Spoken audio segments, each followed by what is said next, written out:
Diz que quem planta colhe, a gente escolhe plantar amor, colher gratidão. No ar, Chama na Botina, o programa que conecta a cidade ao campo e o campo à cidade, mostrando que o agro é muito mais do que parece. É força, é cultura, é gente que faz. Aqui a gente descomplica o agro, traduz, aproxima, conta histórias de quem põe a mão na terra e de quem transforma essa riqueza em desenvolvimento. Com a apresentação de Ediana Boeri, Lara Moraes, você vai ouvir conteúdo direto, provocativo, daquele jeito que faz pensar e agir. E o Chama na Botina chega até você graças aos nossos parceiros que acreditam no agro que move o Brasil. Lavronorte, Casa Sertaneja, Tremeza, Agromina, Fazenda MS, AR Capital e apoio institucional a ProSoja, Sind Balsas, Rede Agro Mulher Mais.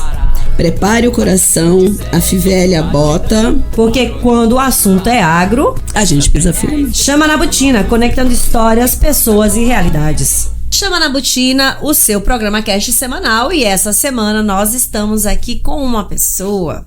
Sabe aquelas pessoas que você conhece e já tem uma sinergia? É desse tipo de pessoa que hoje está aqui no nosso programa. Para quem está pela rádio, acompanhando aí pela rádio, vai escutar a voz, é uma voz bonita, acho que dava quase para radialista, para esses locutores, né? Falando da nossa. A gente, né, não tinha essa pretensão no começo e a gente está aqui fazendo esse programa há mais de 4 anos. Quem somos nós, né? Então, assim, bem-vindo, Dr. Carlos Trípode. É um prazer para nós termos você aqui. A esposa dele já esteve aqui no programa, já deu, né, o ar da graça para conversar aqui com a gente sobre as alergias, e um casal de médicos, né? Então, assim, maravilhoso. Então, muito bem-vindo. E aqui no Chama na Botina é assim, os nossos convidados se apresentam. Então, por favor, se apresente. Antes de me apresentar, gostaria muito de agradecer o convite do Chama na Botina para essa oportunidade, para nós nos conhecermos melhor. Deixar um abraço forte para todos os ouvintes, para todos que nos assistem. Meu nome é Carlos Trípode, eu sou originário do Rio de Janeiro e com formação em ortopedia, traumatologia e ortopedia pediátrica.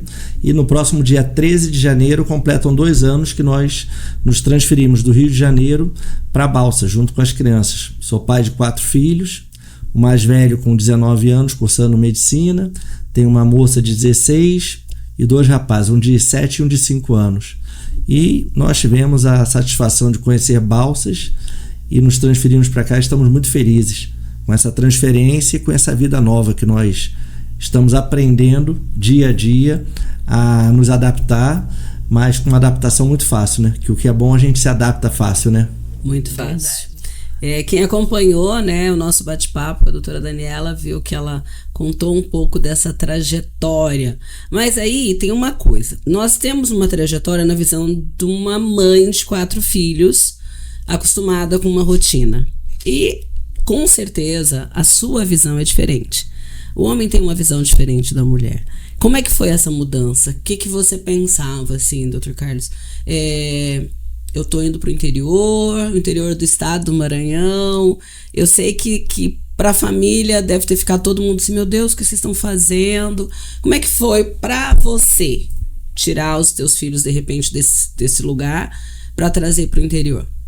Para mim, eu acredito que tenha sido muito mais fácil. Pelo seguinte, primeiro pelas nossas origens.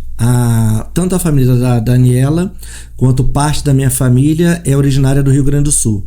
A família da Daniela é toda originária de Encantado, que os avós e os tios, toda a família paterna dela veio de Encantado. Meu sogro já nasceu em Joaçaba, porque é a mesma história de sempre. O gaúcho que sai do Rio Grande do Sul e vem subindo. Foram para registro durante um período e depois se instalaram no Rio de Janeiro. A primeira churrascaria rodízio do Rio de Janeiro pertenceu à família da Schiavini, que é a família da Daniela. Meu pai era imigrante italiano e minha mãe era gaúcha, de Santa Maria, e posteriormente foi criada em Lages, Santa Catarina, e veio para o Rio de Janeiro. Então sempre teve no nosso meio aquela parte da agricultura, porque meu pai veio do sul da Itália e minha mãe veio de Santa Maria, regiões fortes do agro. Na época eram camponeses, minha mãe não chegou a ser camponesa, mas meu pai sim chegou a ser camponês e migrou para o Brasil, e nós sempre tivemos isso ativo na família. No Rio de Janeiro, eu já havia trabalhado com suinocultura, além da medicina, e agora nós estamos trabalhando com a parte de caprinocultura leiteira. Então nós tínhamos um capril chamado Capril Família Trípode, e nós tínhamos as matrizes, já tínhamos iniciado com a parte de laticínio também, especificado para leite caprino, para leite de cabra. Só que o que aconteceu? A violência explodiu de uma tal forma no Rio de Janeiro, no ano de 2022, 2023, e o que nós vimos antes na televisão, nós víamos longe, a notícia chegava longe, começou a se aproximar. E aquilo começou a piorar de uma forma avassaladora, e dessa forma eu fui vítima de 2 assaltos em um período de um mês, de 30 dias. Com essa preocupação, principalmente com as crianças, porque eu fui vítima de um assalto em agosto, outro no início de setembro. Quando foi em novembro, nós fomos a Maceió para um congresso. Chegando nesse congresso, encontrei lá o Dr. Rafael Coelho, que é alergologista e Imperatriz, tinha sido aluno nosso no internato lá no Rio de Janeiro, que nós trabalhávamos no hospital universitário, e já tínhamos essa amizade com o Rafael. Conversando com ele nos falou de Balsas. Uma semana depois do congresso, nós viemos aqui para conhecer a famosa Balsas, né? E engraçado que quando nós chegamos em Imperatriz, no Rio de Janeiro tudo é pequeno, tudo é um estado muito pequeno, então tudo é muito perto. Então, de um município para o outro, você atravessa 1 quilômetro, 2 quilômetros, 4 quilômetros. Quando nós descemos em Imperatriz, fomos alugar um carro no aeroporto, foi, Daniela, quase 400 quilômetros para Balsas. É chão, hein? E sempre naquela história, não vamos nos iludir que não vai ser uma coisa maravilhosa, não existe essa coisa de Eldorado que o pessoal conta. Engraçado que na viagem nós viemos conversando e batemos aqui em Balsas, chegamos aqui em Balsas. Quando nós chegamos, foi o ano de 2023, foi no dia da chuva, e tinha uma estiagem muito grande. E a tempestade que nós pegamos no caminho para cá foi uma coisa assim de filme, né? Aquele céu preto, aquela tempestade pesada. E quando nós chegamos, nós vimos uma alegria no povo. Que nós ficamos no Hotel 10, ficamos hospedados lá. Mas era uma alegria que todo mundo falando da chuva, todo mundo feliz da chuva. E nós... juro. E nós que vínhamos do Rio de Janeiro, a gente não tinha até então aquela referência. Até porque quando chove lá fica ruim, né? Fala assim, a chuva é sinal de prejuízo. Aqui é o contrário. Nossa. A chuva é o sinal de boas novas. E aí o que aconteceu? Chegamos na quinta, quando voltamos no domingo, já tínhamos uma casa alugada aqui para afirmar que iríamos voltar, e a ideia é que iríamos vir com a família. Para mim foi muito bom, pois eu sempre gostei do agro, sempre estive atuando com alguma coisa da parte do agro, primeiro com a suinocultura, depois com a parte de caprinocultura, e sempre gostei de uma cidade mais tranquila. O problema é o seguinte, quando você não tem filhos, é de uma forma de vida que você vê. Quando os teus filhos começam a galgar o espaço deles, vão começar a sair da tua referência e da tua proteção, você fica muito preocupado.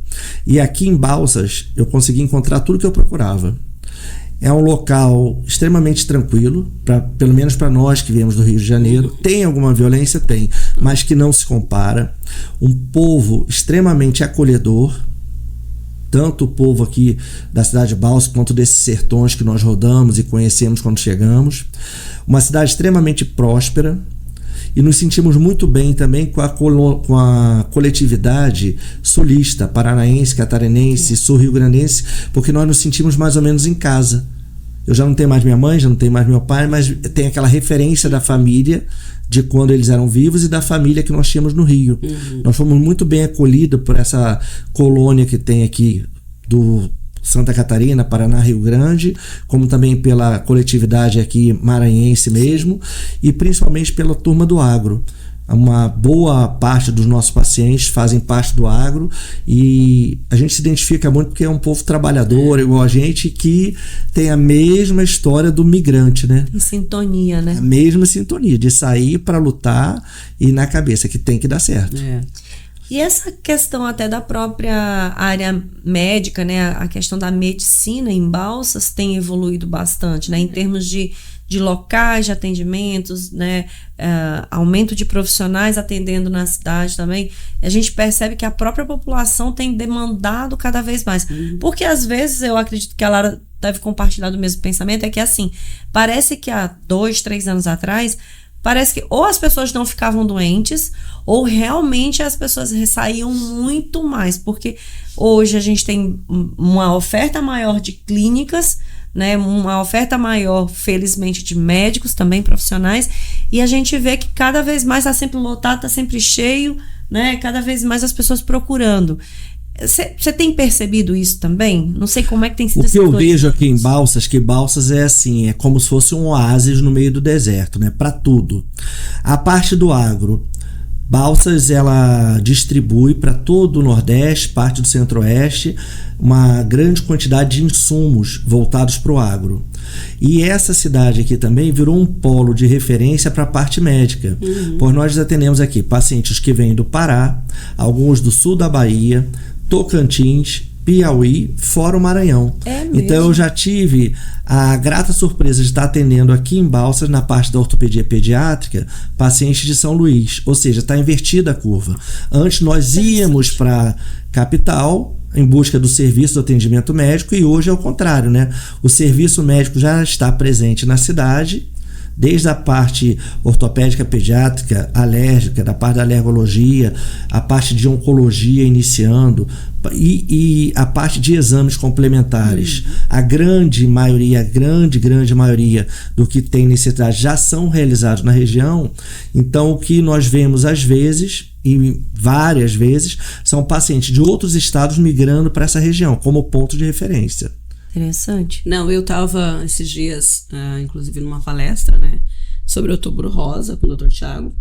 E nós lá, nesse bate-papo, né, que foi realizado ali na maçonaria, eu fazendo a condução e eu falando justamente disso, né, que antes todo mundo saía. Eu falei, hoje eu já não saio mais, doutor Carlos, sabe?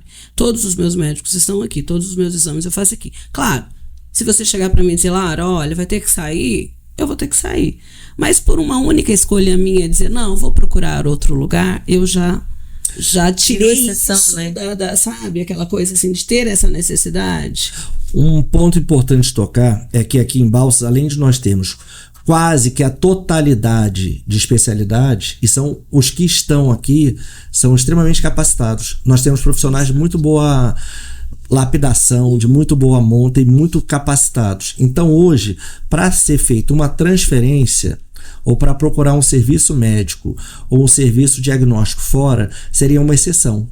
Porque o grande bruto, a grande massa de atendimento já pode ser feito na cidade. E nós temos aqui vários serviços, como a Clínica Mais e outros serviços de diagnóstico aí, que já suprem toda a nossa necessidade e a necessidade de várias cidades e vários estados vizinhos.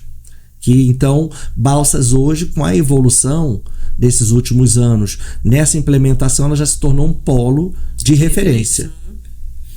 Mas é muito bom para nós, né? Nós que estamos aqui há 36, 40. Porque, principalmente, essa área de ortopedia, por exemplo, a gente tem visto também a questão do próprio, que assim, a gente às vezes não faz noção do que ortopedia é. Do que é ortopedia em termos de casos e de ocorrências. De modo geral, o que a gente observa muito, como diz a história, nos perfis de redes sociais, são acidentes, por exemplo, com motos, né, com transuentes, aí é o pessoal que está na rua e que acaba se acidentando. Procede isso? Porque, por exemplo, o que é a maior demanda de ortopedia, por exemplo, na região de Balsas? Hoje, em Balsas, a maior demanda é a parte de trauma. Nós temos o primeiro trauma e, em segunda parte, a parte de lesões articulares, que seriam originárias de doenças do envelhecimento. O que acontece? 90% a 95% da nossa população de motociclistas não é habilitada. Mas nós estamos numa cidade que ela não tem serviço coletivo de transporte. Isso. Então, o povo, para se locomover, ele tem que ter uma moto. Só que o que acontece? Ou ele compra a moto e paga o parcelamento da moto, ou ele tira a habilitação, a CNH. Então, o que ele prefere? Comprar a motocicleta e vai Orar para não ser parado. Aí nós temos aqui o quê? Os horários críticos. Isso. 7 horas da manhã, todo mundo correndo para ir para o trabalho. Levar Horário filho do pro colégio. almoço.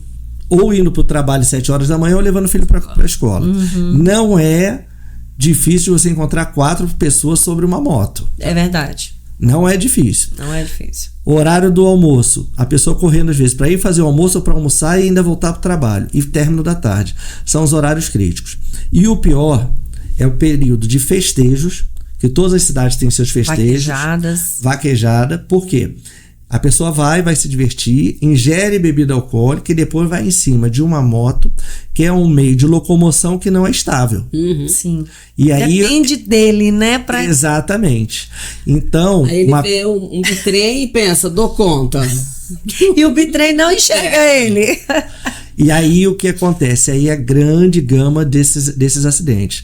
Na última semana nós tivemos o falecimento de uma moça com filho, que infelizmente foi um avanço de sinal e poderia ter sido evitado. E hoje, eu repito aqui o que já conversei em outra entrevista aí, eu tiro o chapéu e parabenizo a todos os profissionais do Hospital Balsas Urgente, porque a quantidade de acidente motociclístico, acidente automobilístico e atropelamentos é imensa para a unidade que nós temos, porque é uma unidade ainda pequena. Eu acredito que no futuro deve ser ampliada, mas a quantidade de trauma que a ortopedia atende é imensa. Passando dessa parte de trauma... Então, quando a gente fala trauma, né, só pra gente esclarecer para as pessoas, então quando a gente fala trauma, a palavra trauma está associada normalmente a um acidente, trauma, e aí é qualquer tipo. A parte de traumatismo é qualquer acidente, pode ser acidente de trânsito, pode ser alguma queda em casa, do trabalho, academia, qualquer patologia óssea, qualquer trauma, qualquer fratura, qualquer acidente que tenha, que seja ocorrido por um acidente, é a parte de trauma. Pronto. Aí a primeira parte que nós temos, a grande massa de atendimentos, tanto a nível ambulatorial, a nível de consultório ou a nível de emergência, é a parte de trauma, que seriam as fraturas, as entorses, as contusões. A partir daí, vem as doenças que são a nível de ortopedia, que a traumatologia pega a parte de injúrias ósseas, ou seja, caiu, bateu, quebrou o osso, caiu, bateu, torceu o pé, teve alguma lesão, que é a nível de tecidos moles, seriam músculos e tendões, ou a parte da estrutural, que seria a parte óssea, é trauma, a parte de traumatologia. Na parte da ortopedia, nós temos as doenças ortopédicas, que se dividem em doenças ortopédicas do adulto, que a sua grande maioria são doenças articulares, bursite, a parte de gonartrose seria artrose do joelho, a parte de coxoartrose seria artrose do quadril, algumas lesões de coluna, que são inúmeras, pode ser protusão, hérnia de disco, escorregamento de vértebra, e aí além disso nós teríamos a parte das doenças da infância, que é totalmente diferente o tratamento em relação às doenças do adulto. Hoje, primeiro vem a parte de acidente. Passando a parte de acidentes, o que nós temos? Uma população que trabalhou muito tempo na parte aqui de sertão, na parte da agricultura, não tínhamos o equipamento, nem o manejo que nós temos hoje, que facilita essa parte do trabalho no campo. Então era um serviço braçal muito pesado e que hoje essa população mais idosa vem recolhendo os frutos desse trabalho de tantos anos. Seria artrose de coluna, artrose a nível de quadril, artrose a nível de joelho, que seria um desgaste articular, que o que acontece? Ele diminui o movimento articular, gera dor e gera um déficit até na massa muscular. Uma vez que ele mobiliza menos, ocorre uma atrofia da massa muscular, dor, processo inflamatório e uma diminuição da função da articulação. O que faz com que esse pessoal venha nos procurar com a principal queixa, a dor no joelho, que já não consegue subir escada, já não consegue descer a escada, dor nas costas persistente, não consegue elevar os braços, dor nos ombros, que seria a bursite, seriam os problemas de coluna, as artroses de coluna e nas articulações, principalmente joelho e quadril. E fora essa parte, nós temos também a parte da ortopedia pediátrica, que seria o quê? principalmente as deformidades da criança. Vamos do início evoluindo. Primeira deformidade mais comum, luxação congênita do quadril e pé torto congênito. O que é o pé torto congênito?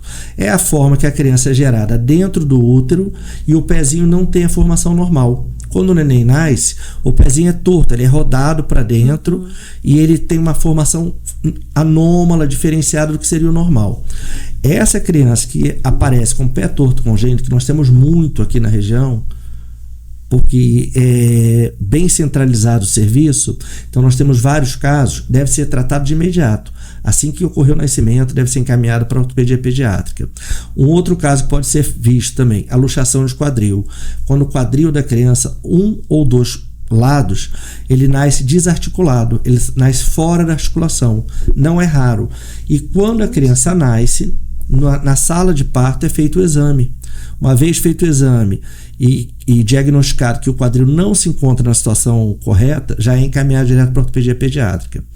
Depois vem as displasias, que são algumas malformações que algumas crianças podem ter durante a própria gestação, um dedinho a mais, ou se não um dedinho a menos, ou se não alguma deformidade óssea grave.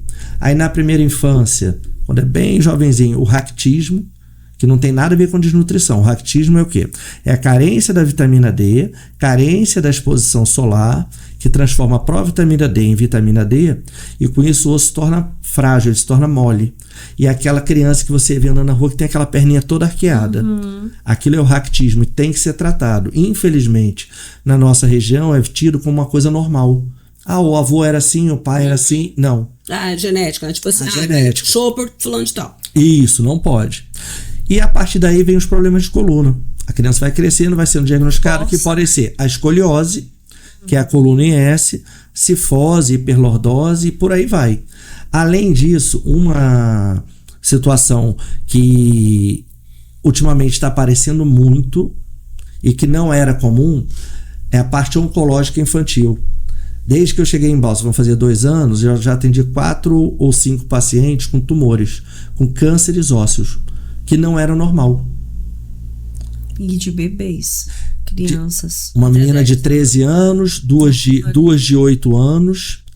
E o que acontece? Aqui eu queria deixar um esclarecimento e um alerta grande a todos os pais, a todos que estiverem nos ouvindo. A criança reclamou de uma dor em determinada parte do corpo, determinado osso. Aquela dor passou 2, 3 dias, não melhorou, apareceu algum carocinho, nos procure de imediato. Porque quanto mais precoce for o diagnóstico, melhor vai ser o resultado. Há algum tempo atrás, há uns 6 meses atrás ou 7, me foi encaminhada uma menina, na época de 12 anos, e que tinha um carocinho no punho. Aí esse carocinho foi passando, passou por um generalista, disse que a princípio não era nada, e era um osteosarcoma extremamente grave, extremamente agressivo.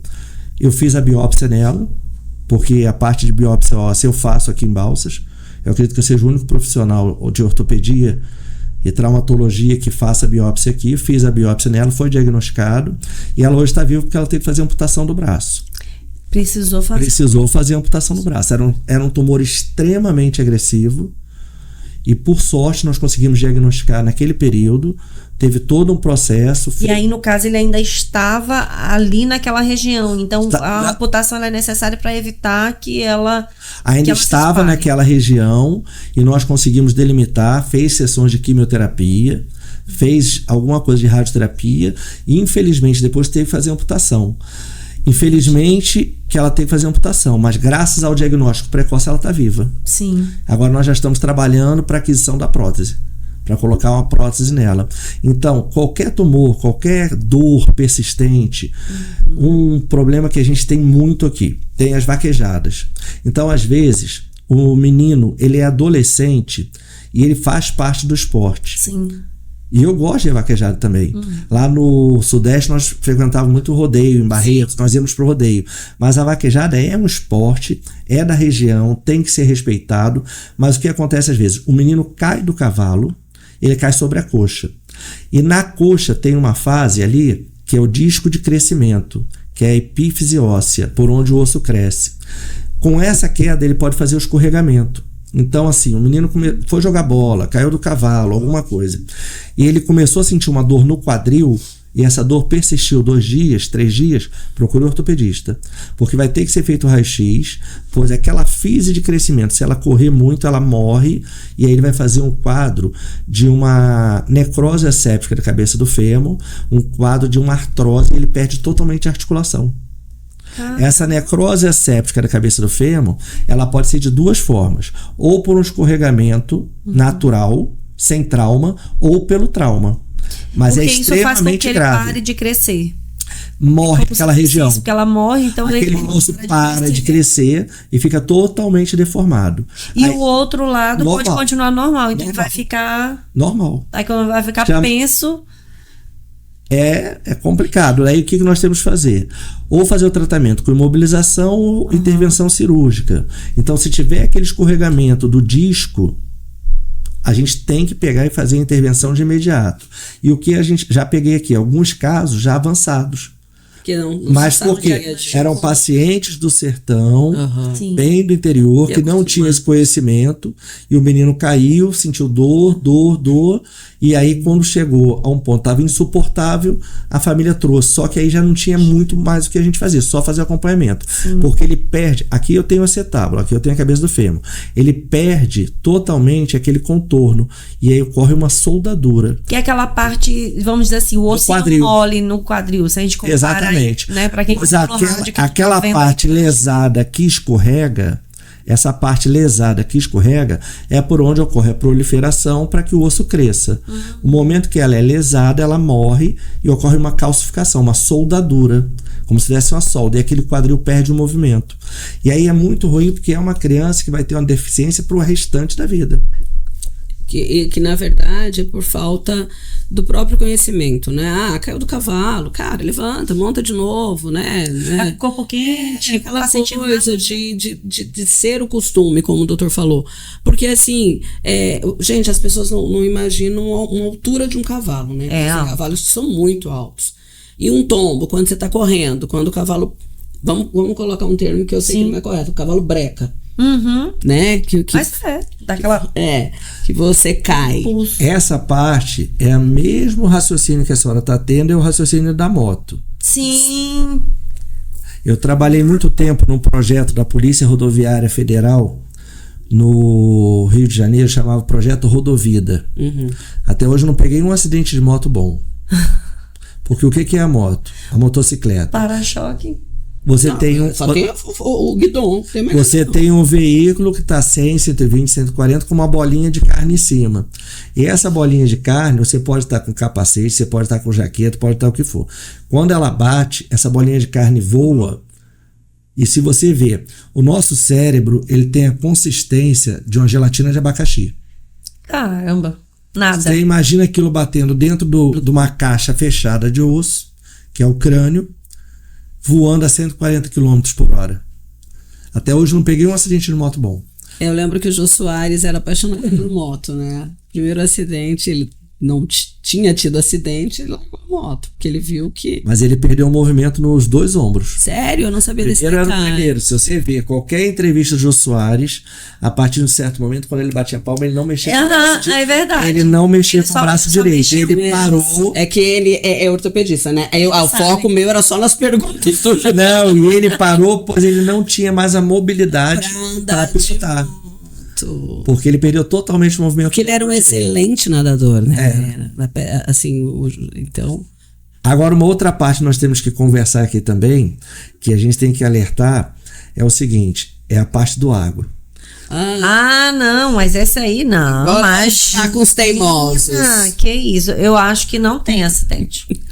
Eu diria até que só pra gente fechar aqui, eu acho que é interessante que isso tudo que o Dr. Tripodi tá falando aqui tá dentro de uma realidade que é uma realidade geral, porque realmente afeta, independente de área, independente de setor, afeta a comunidade, a sociedade como um todo, porque todo mundo anda, todo mundo, é claro que eu também, por exemplo, é muito difícil andar de moto, não gosto, mas estou sujeita a, em algum momento, andar. bicicleta, né? Então, assim, a questão dos traumas dentro de casa, relacional, essa coisa que é, vou tirar uma cortina aqui, despencar da escada, né? Então, assim, é o tipo de coisa que pode acontecer com todo mundo. E quando a gente vai realmente para uma coisa mais setorizada, a gente sabe que a coisa... e aí a gente não tem teimoso, não, amiga. Não, eu acho que não tem, não. Não, no agro é muito engraçado pelo seguinte: os acidentes são graves, corriqueiros, mas tem um problema. Doutor, A teimosia. eu não posso botar gesso. Doutor, eu não posso botar gesso. Não vou botar gesso, porque eu tenho que plantar. Tá na época da colheita. É assim que funciona. E nós temos os acidentes aqui, que eles são periodizados. Sim. Vacinação contra a febre aftosa. Maioria das lesões, membro superior. Tá lá com a pistola na mão, o animal tá lá no breque. O animal tá lá no tronco, tá fazendo a vacinação. Aí no finalzinho, olha pro lado, tem um ou dois que não entrou no tronco, vai no laço, prende na corda, é a hora que faz o puxão e faz a fratura de punho ou faz a laceração de punho. Lá em casa teve uma situação muito engraçada. Foi engraçada, né? Porque agora já passou. O ano passado, tava com os primos aqui, lá de Chapecó, e um bezerro, na hora que juntou o gado, ele fugiu, ele pulou. Quando ele pulou, ele veio pra frente da minha prima, e minha prima ficou tão sem reação que ela nem foi pro lado pra ele passar. Ela ficou, e ele pulou por cima dela, e ela caiu e bateu a cabeça numa pedra. Então, assim, é o acidente do nada. Ou seja, ela não tinha nada a ver com a vacinação, ela tava lá só pra olhar. E o gado Nelore é aquela coisa, né? Na cabeça. A maior parte do gado na nossa região é Nelore, na parte da pecuária aqui. Eles são danados. E eles são complicados. Nelore é Nelore, né? Como o próprio nome já diz. Em serviço. Então, nesse período, a gente tem muito isso. No pré-plantio é onde ocorre a maior parte da manutenção em maquinário nas fazendas. Então, a gente tem muito acidente também nessa parte. Por quê? Porque está fazendo serviço, às vezes está fazendo acelerado aquele serviço, porque está perto da época e a gente tem que preparar a terra e tem que fazer o plantio. Então, tomar muito cuidado nessa parte, que é muita lesão de mão que aparece. Prensamento, né? Prensamento. Aquela coisa assim, vai tirar uma peça, um rolamento. Nem desliga o maquinário, muitas vezes. A pessoa vai mexer assim até Outro acidente que é gravíssimo, que aparece, mas daí ele já vem bem mais complicado em propriedades pequenas, as forrageiras. Colocar o material lá dentro. Que às vezes vai colocar o material e prende numa pulseira e puxa junto, e é um acidente feio. É a história Aquele de pessoal que acessórios, faz também, né? Garapa. Quantas vezes eu já vi acidente com máquina de garapa? De caldo de cana, no caso. Né? Porque a maioria das máquinas hoje para moedora de cana, ela já vem com uma adaptação de uma peça que só entra a cana. Só que para facilitar ali só entra uma vara de cana. Então o que acontece? Para facilitar, ele retira para botar várias. 2, 3. O ser humano. O brasileiro. E fora o problema que a gente tem também do dia a dia do campo, que não é fácil. Sim. No dia a dia do campo é o que a senhora estava falando, o que você estava falando. A gente não está esperando e acontece, né?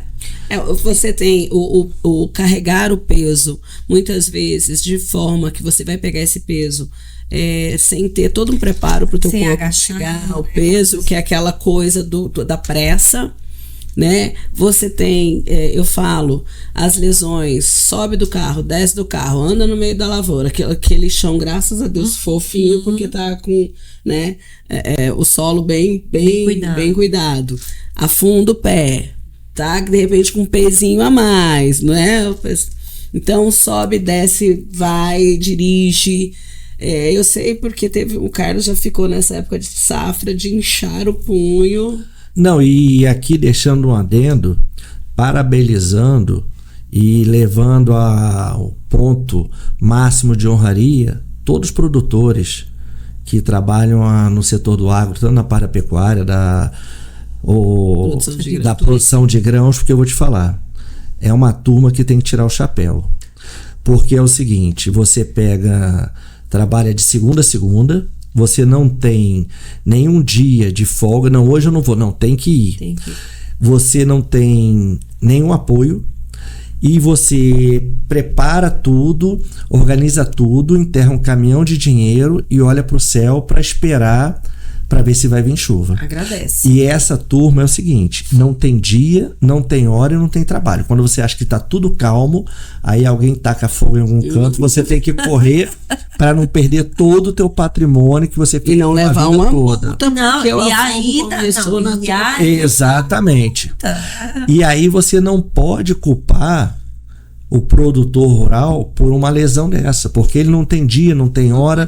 E tem o seguinte, quando é uma fazenda muito grande, muito bem estruturada, você tem um maquinário que te ajuda. Quando é um produtor médio ou pequeno, às vezes ele vai no punho mesmo. Sim. E ocorrem as lesões. Então o que acontece?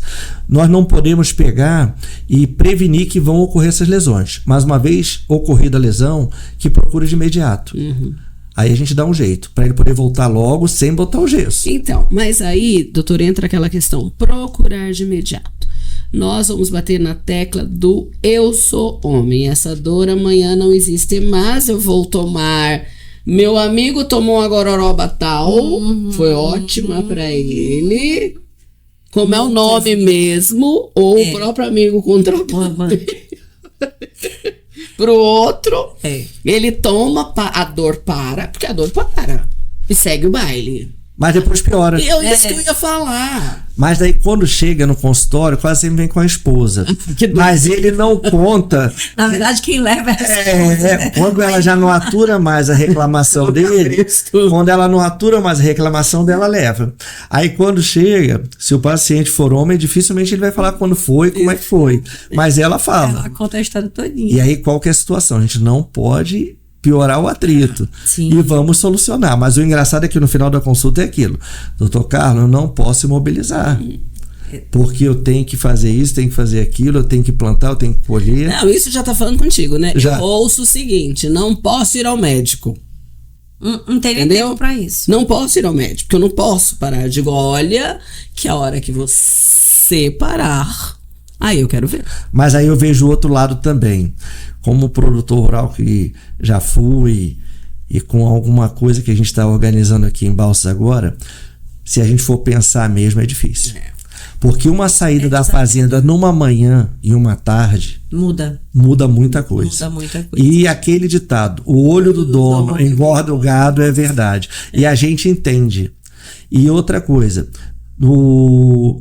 nós aqui no Mais Centro Médico, onde eu atendo de segunda a sexta-feira, procuramos reduzir ao máximo o tempo de atendimento, resolução de exames e procedimentos. Para quê? Para que o paciente tenha uma agilidade.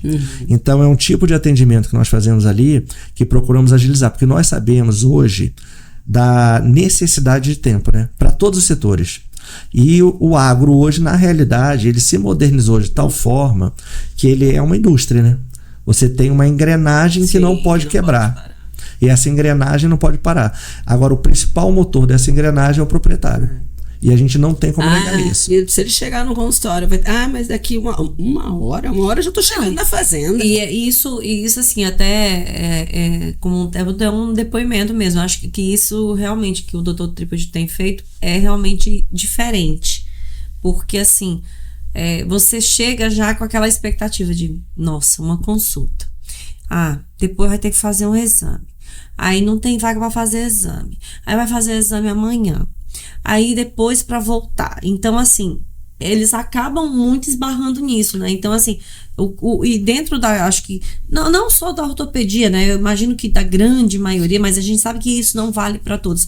Mas normalmente, como as pessoas procuram por conta do trauma, essa coisa do chegar, ser atendido e conseguir fazer eventualmente um exame e sair dali já com pelo menos uma ideia de solução, porque às vezes tudo bem, você realmente não consegue fazer no dia, né? Mas você já tem um encaminhamento, um direcionamento mais, né, já certo, faz a maior diferença, vantagem que né? eu vejo hoje é que no Mais Centro Médico nós temos a gama da maioria dos exames complementares Serem feitos e lá mesmo. quase toda a totalidade de especialidades médicas no mesmo local, o que facilita. Já resolve. Então você chega, faz a consulta, já faz o exame, você não tem que voltar no outro dia, você já retorna para tentar dar uma solução já de imediato. Porque a gente sabe que não pode ter perda de tempo. E quando você faz isso, você fideliza o paciente de uma forma tal que ele não abandona o tratamento. Que outra parte muito importante na ortopedia é o seguinte: quando você chega com uma patologia, chega com alguma necessidade, você faz o diagnóstico correto e inicia o tratamento, você tem uma melhora de imediato. Mas qual que é o ponto mais importante? Continuar esse tratamento até que o médico te dê a alta. E alguns pacientes fazem o quê? Com aquela alta, aquela melhora imediata, A maioria. eles vão abandonando, né? A maioria. Mas quando você consegue fidelizar esse paciente, ele vê essa melhora e ele tem esse esclarecimento da necessidade dele seguir o tratamento, aí é uma resolução. Eu costumo dizer que para homem, principalmente, a gente tem que jogar um pouco mais pesado, né? A mulher precisa jogar um pouco mais pesado, porque, por exemplo, eu vi pela situação, né? Meu irmão acabou tendo realmente uma intercorrência também, né? E aí foi muito interessante porque, assim, ele estava, num primeiro momento, extremamente chateado com a situação de ter que imobilizar a perna, né? Porque Aí eu joguei pesado com ele. Porque senão tudo vira um problema. Eu falei, não é um problema, é uma solução. Porque você não quebrou, né? Então, assim, claro que cada caso é um caso, né? Mas no caso dele, você não quebrou, a gente não tá plantando, calma que vai dar tudo certo e tal. Então, assim, você vai ali contornando, mas às vezes você precisa jogar um pouco mais pesado. Mas e se você tivesse quebrado, você tava imobilizado por muito mais tempo. Então, faça isso aqui agora para não piorar, né? Então, A realidade é uma: ocorreu o ato, o sinistro que a gente chama, que é a lesão. Então a gente só tem duas saídas: ou tratar ou tratar. não, você não vai piorar. Você trata agora da maneira mais fácil. Mais fácil. Ou você vai o trem piora. A maior problemática nossa hoje é o seguinte: chama-se tempo e afastamento, que hoje ninguém pode se afastar em nenhuma área. Nenhuma, é isso que eu Nenhuma falo. área. Não é só no agro, em nenhuma área. Não, doutor, eu não posso ter quebrado, eu não posso ter que me afastar, eu não posso ter esse período fora do serviço. Tem que ter. Porque aí começa a cair na realidade que não somos invencíveis, não somos imortais. Não somos insubstituíveis. Exatamente. No caso do seu irmão, a sorte foi que ele foi no início. Foi um acidente que não foi bobo, foi um acidente grave, mas ele foi diagnosticado de imediato, fez o tratamento, tá bem agora. Não, e isso aconteceu no domingo, na segunda-feira ele não queria ir pro hospital. Ele não queria, porque ia ficar tudo bem. Né? Aí ficou eu e minha me ligava vez por outra: doutor Carlos, já estou super bem. Não, mas nós vamos aguardar o período. Mas estão me dando alto. Não, já estou super. Não, nós vamos. Está desinchado. Eu sei, mas nós vamos aguardar o período. Para segurar ele foi difícil. Tipo assim, pode tirar. Cara, esse negócio é pesado. É por isso que eu falo: por que homem nunca vai ficar grávido? Por isso. São 9 meses. Se nós dependêssemos dos homens para a proliferação da nossa espécie, estaríamos em extinção. Com certeza. Agora, a mulher, nós temos que tirar o chapéu, que a mulher é extremamente forte. E eu vou lhe falar, hoje, atrás de um grande homem aí vencedor, pode ter certeza que tem uma mulher muito cansada. Com certeza. E nessa colônia que nós vemos aí do pessoal que veio do sul, são mulheres que temos que tirar o chapéu. Verdade. Eu conheço várias aqui de Balsas que são verdadeiras guerreiras. E eu vou te falar, essa turma que hoje está aqui, que está chegando hoje, já encontrou a cama feita. Nossa! Agora, para a turma que veio no início, Foi barra E pesada. eu vou doutor falar. tá falando que só tem 2 anos que ele tá aqui, né? mas a gente vai conversando. Vai escutando as histórias. Assim, eu tinha 16 anos aqui, né? Então, assim, nós conhecemos todas essas histórias, já contamos algumas aqui, né? Dos pioneiros. E essa questão do que eu acho interessante da mulher, né, doutor Carlos, até puxando o gancho pela questão da ortopedia pediátrica. Falei errado o nome? Certo. Certo.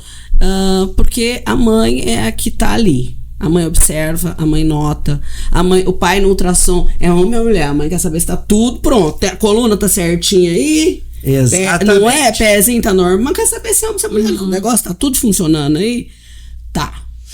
Quando nasce o neném, a primeira coisa que a mãe pergunta: tá normal? Tá normal, gente, é impressionante. Ela não quer saber se o menino é homem, se é mulher, gordo, magro, branco, cor de preto. rosa. Não, ela quer saber se tá tudo normal. Perfeito. E a mulher, que a senhora está falando, tem que tirar o chapéu, porque você raciocina.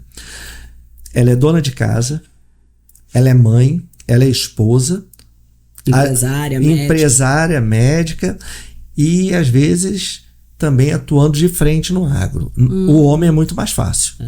Para a parte do homem, a vida dele é muito mais tranquila. E pode ter certeza, se ele tiver uma mulher forte do lado dele, aí que ele fica mais tranquilo. 60% da garantia que vai dar tudo certo tá ali. Porque eu vou lhe falar. E aí nisso vou puxar também para o meu lado. Sim. Eu dou o exemplo da Daniela.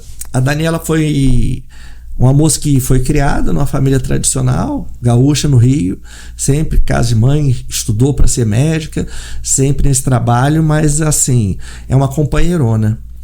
Porque na hora que eu resolvi que nós viríamos para o Maranhão, eu falei, ei, vamos para o Maranhão? Vamos começar do zero?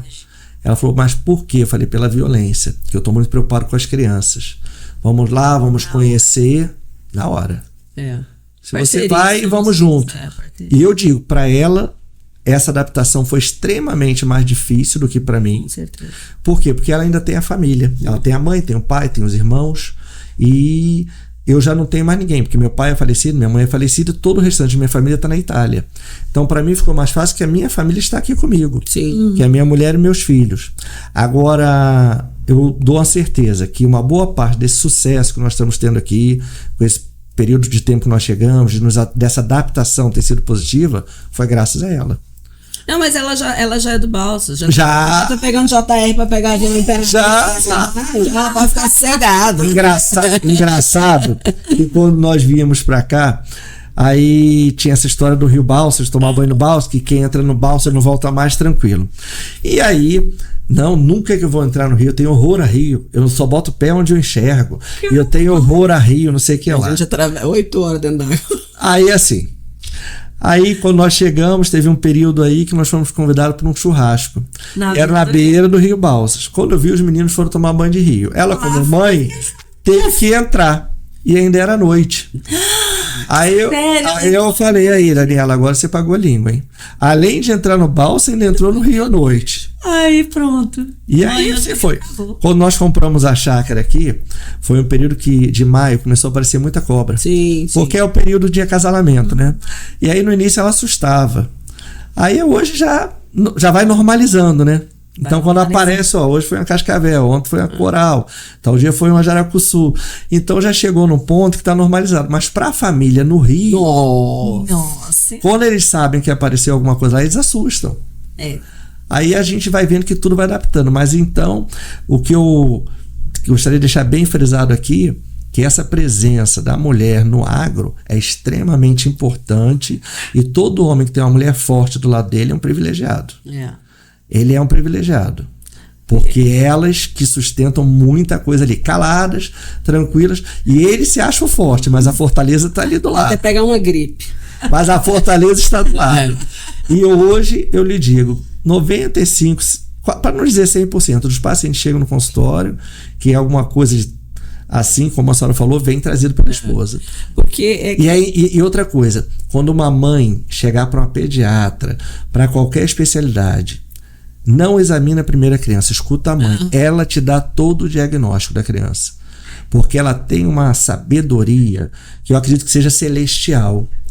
A mãe, ela já chega para você com o diagnóstico. Se você ouvir a mãe, você fecha o diagnóstico que a criança tem sem examinar a criança. Até porque a gente tem aquela percepção até no tom da voz, né?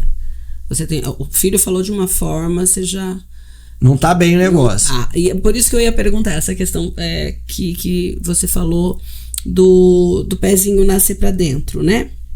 Esse tratamento, né? A mãe já se assusta. Tá ali na hora do parto, é um momento que muitas vezes está apreensiva, é um momento de felicidade, mas ao mesmo tempo, quando vê, ela já fica pensando lá na frente. A mãe já pensa no filho lá a ponto. O que seria esse tratamento, doutora? É uma cirurgia ali? Não. Esse tratamento é o seguinte: o pé da criança é um pé que ele foi gerado no útero, às vezes, por pouco espaço, de forma anômala. Ele não foi gerado... Uma criança muito grande para uma barriga pequititinha? Pode ser, ou a posição que a criança foi gerada. Okay.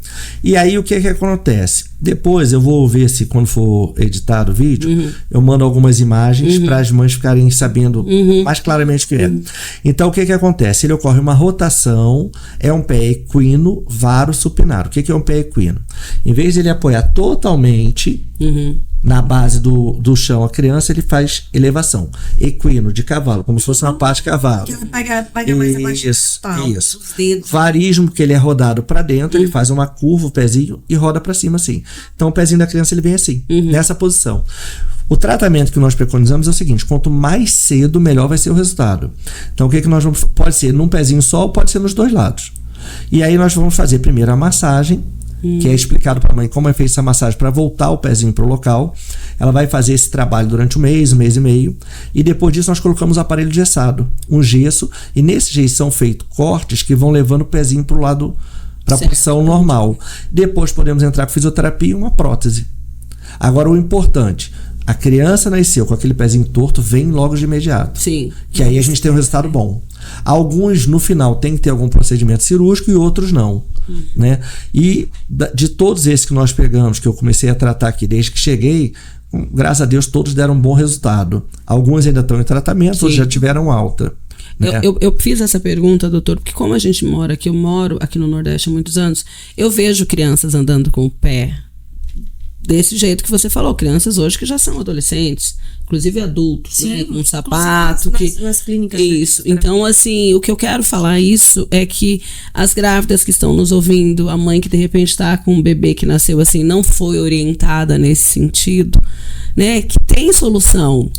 Procure o ortopedista. Você de repente está preocupada como é que seu filho vai ficar, como é que seu filho vai brincar, né? Essas preocupações. Então, assim, vocês estão escutando um especialista falar que tem solução.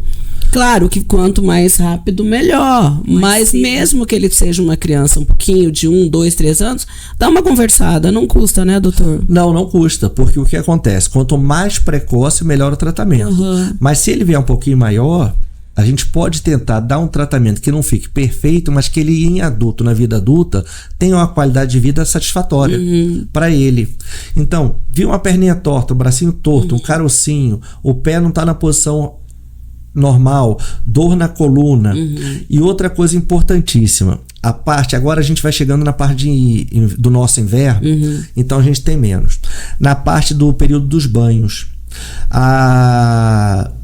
uns 6 meses atrás 6, 7 meses atrás eu recebi uma menina de 12 anos, e essa menina era de Campos Lindos, Tocantins. Sim. E aí foi para um banho e, brincando, ela pulou de uma certa altura, pulou. Isso, o doutor tá falando num rio, tá, gente? Pulou no rio. Já peguei.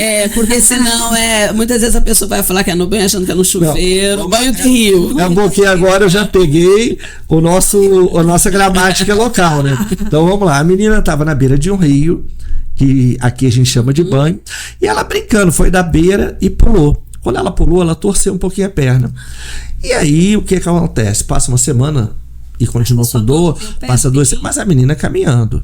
Só que quando ela chegou para mim, ela veio de Campos Lindos, o pai é produtor de soja, a mãe também, e naquela corrida da fazenda conseguiram trazer a menina. Quando ela chegou, ela tinha uma fratura da tíbia, que é o osso principal da perna, uma fratura espiralada, que é uma fratura como se fosse uma espiral. O que aconteceu? Ela firmou o pé no chão e rodou a perna. Só que foi uma fratura completa. Como ela estava conseguindo caminhar, a gente não sabe. Aí a menina chega no consultório mancando, reclamando, não apoiando muito o pé, mas com uma fratura grave. Então o que acontece? Se você visse e não fizesse o raio-x, você poderia dizer que era só uma entorse.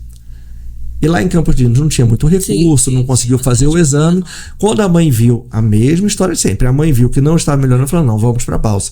Tratamos, ficou perfeita. Só que o que era para ser feito, uma imobilização de 30 a 40 dias, passou para 60 dias.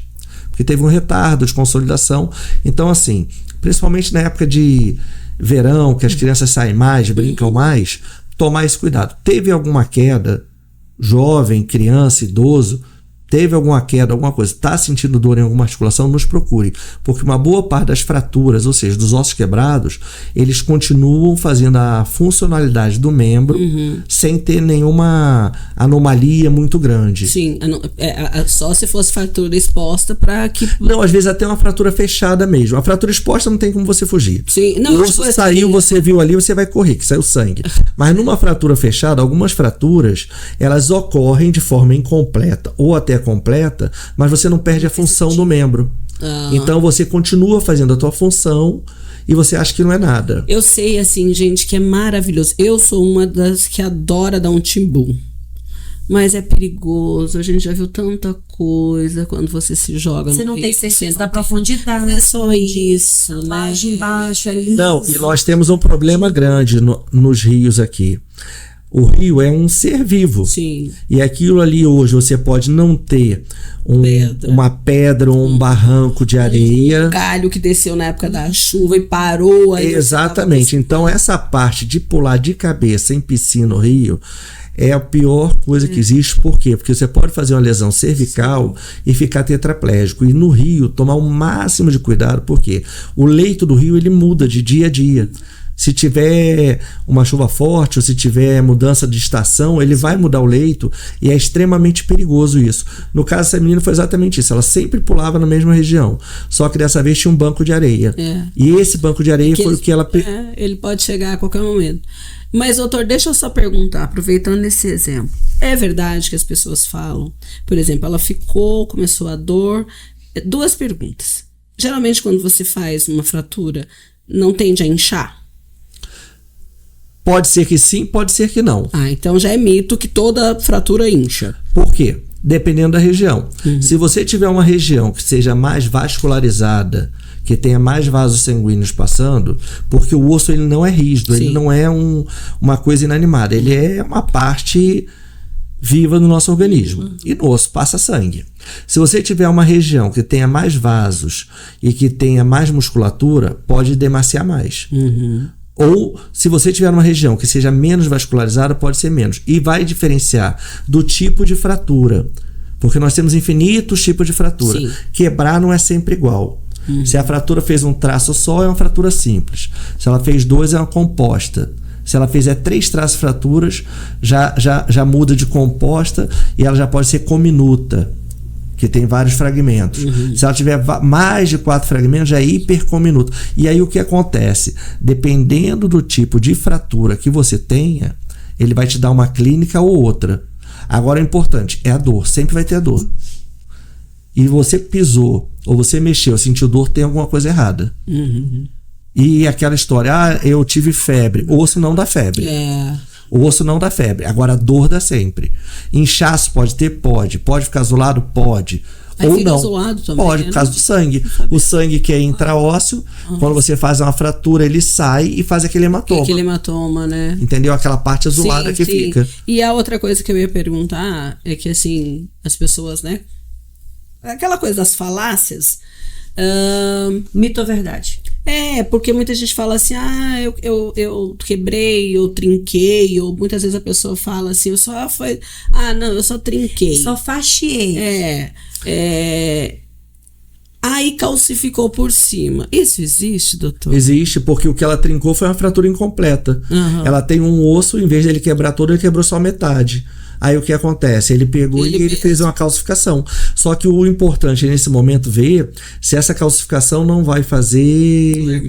Ou não, ela não vai fazer uma consolidação viciosa, ou seja, errada. Porque mesmo sendo incompleto, tem que se mobilizar. E outra coisa que nós temos que ver, que nós não falamos ainda aqui, é da mulher. Sim. Porque passou a menopausa. Começou a descer ladeira. Desceu ladeira. A gente tem que fazer a dosagem, tem que fazer a densitometria óssea. Porque o que acontece? Vai começar a ter uma perda de cálcio, um desequilíbrio hormonal com a perda de cálcio e vem a osteoporose. E hoje mais ninguém precisa ter osteoporose. Sim. A gente consegue tratar desde o início da osteopenia e tratando essa osteoporose para ter uma qualidade de vida. A partir de que ano? Quantos anos? Vamos botar hoje a partir de 45 anos. E uma outra parte importante também para dizer é o seguinte. Hoje nós temos em parte da nossa população um envelhecimento precoce, devido à falta de, não a todos, tá? Uma parte da população, devido à falta ao sedentarismo.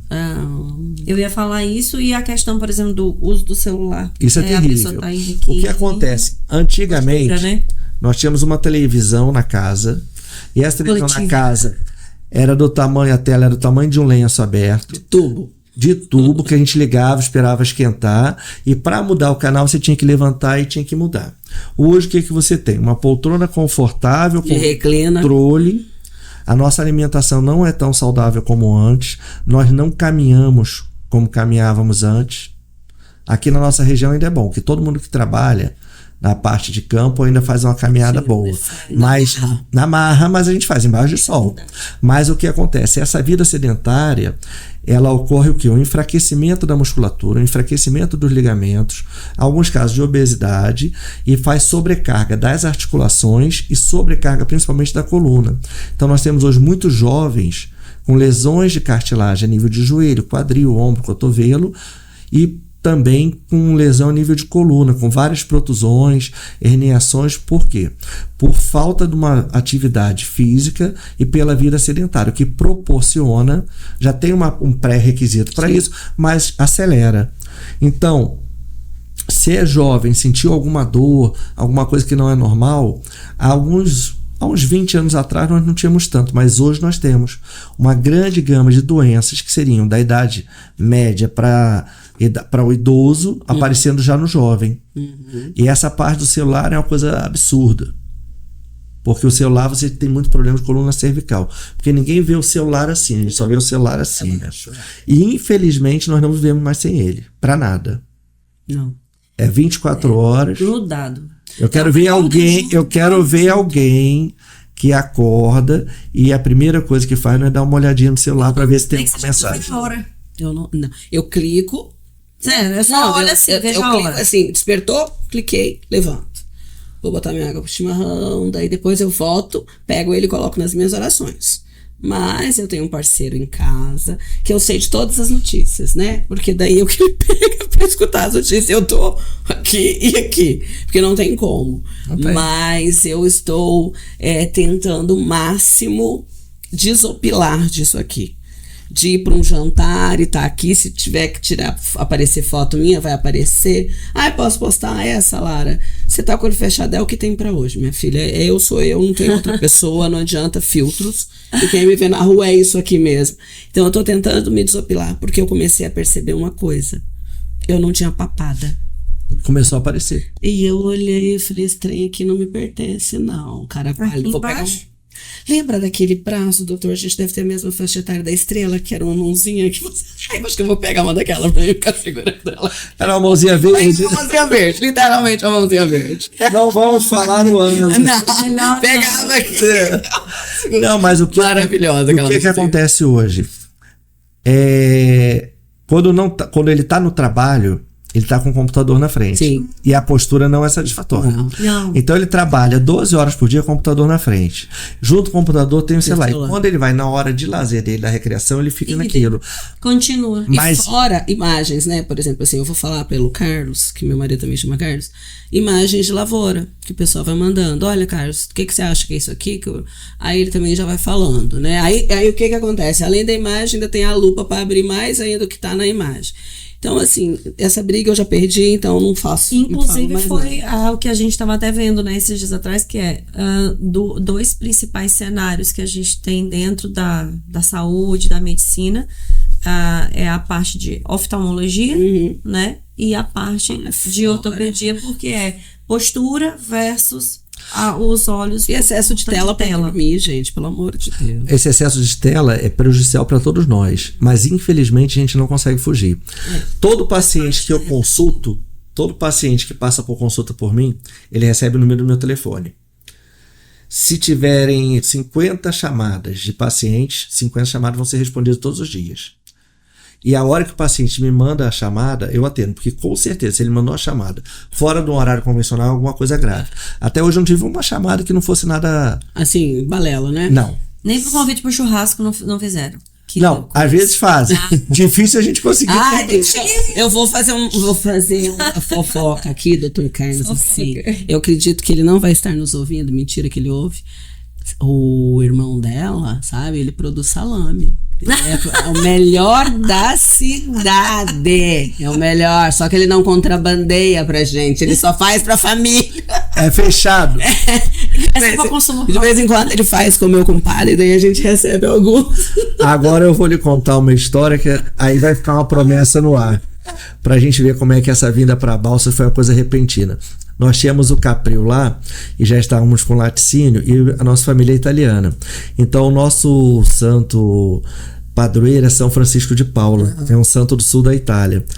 E nós trabalhávamos numa festa grande na cidade de Nova Iguaçu, que era a festa de São Francisco de Paula, que era o santo da caridade, e eu doei para a nossa paróquia uma imagem grande de São Francisco de Paula. Nós montamos um altar dentro da igreja e todo o valor que era arrecadado naquele gasofilácio era para as obras assistenciais de moradores de rua. E nós fazíamos uma festa muito grande, uma vez por ano, que era uma festa típica italiana. No YouTube consegue ver, festa São Francisco de Paula, Nova Iguaçu.